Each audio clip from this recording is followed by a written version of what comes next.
நாகை மாவட்டம் கீழையூர் காத்தாயி அம்மனின் அருள் அடியவர்கள் அனைவருக்கும் வணக்கம்.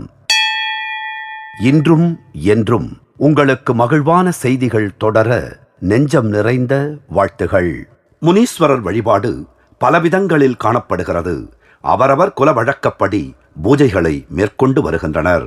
மர வழிபாடு முற்காலங்களில் ஆலமரம், அரசமரம், பனைமரம் போன்றவற்றில் முனீஸ்வரர் உறைவதாக எண்ணி அம்மரங்களையே முனீஸ்வரராக கருதி வழிபட்டு வந்திருக்கின்றனர். கல் வழிபாடு சுமார் 2500 ஆண்டுகளுக்கு முன் நடுகல் வழிபாடு பிரபலமாக இருந்திருக்கிறது.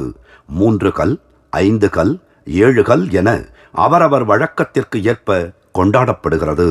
உருவ வழிபாடு மனதில் தியானிக்கும் உருவை நேரில் காண விரும்பி அவரது அருளுடன் வடிக்கப்பட்ட உருவத்தை வழிபடுவதே உருவ வழிபாடு ஆகும். இந்த வழிபாடே தற்போது பல இடங்களில் பரவலாக காணப்படுகிறது.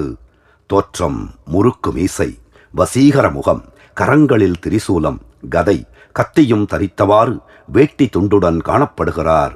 பெரும்பாலும் நீர்நிலைக்கு அருகிலேயே இவர் வீற்றிருக்கிறார். மாங்காட்டின் அருகே காட்டுக்குப்பத்தில் அருள்பாலித்து வருகிறார். பூரி மரத்துவ தவ முனீஸ்வரர் 5 தலைமுறைகளுக்கு முன்பு சாலையின் நடுவே ஒரு பெரிய பூரி மரம் இருந்தது. அப்போதைய அரசு சாலையை விஸ்தரிக்கும் பணியை காரணம் காட்டி பூரி மரத்தை வெட்டப் பணித்தது.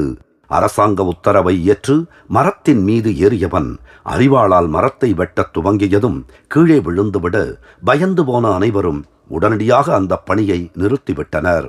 யாரும் அதன் அருகில் செல்லவில்லை. ஆனால் நாளடைவில் அந்த மரத்தின் கிளைகள் ஒவ்வொன்றும் அதுவாகவே கீழே விழுந்து மொட்டை மரமானது.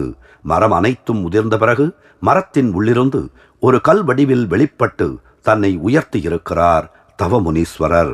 அந்த கல்லையே கடவுளாக வழிபட்டு வந்தார்கள். காலப்போக்கில் அதன் வேர்கள் இப்போது திருக்கோயில் இருக்கும் இடத்தில் முளைத்து வளரத் தொடங்கியது.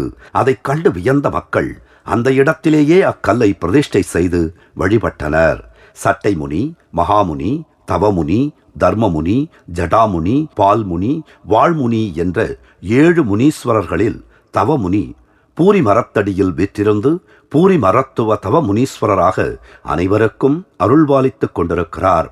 கருவறையில் தவ முனீஸ்வரரும் பின்னால் பால் முனீஸ்வரரும் சன்னதிக்கு வெளியே வாழ் முனீஸ்வரரும் அருள்கின்றனர்.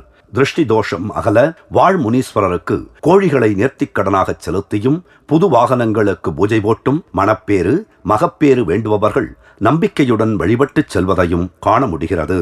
அமாவாசை, பௌர்ணமி தினங்களில் ஏராளமான பக்தர்கள் வழிபட்டுச் செல்கின்றனர். நாகை மாவட்டம் கீழையூர் காத்தாயி அம்மன் நம்மை காத்து அருளுவாள். நன்றி, வணக்கம்.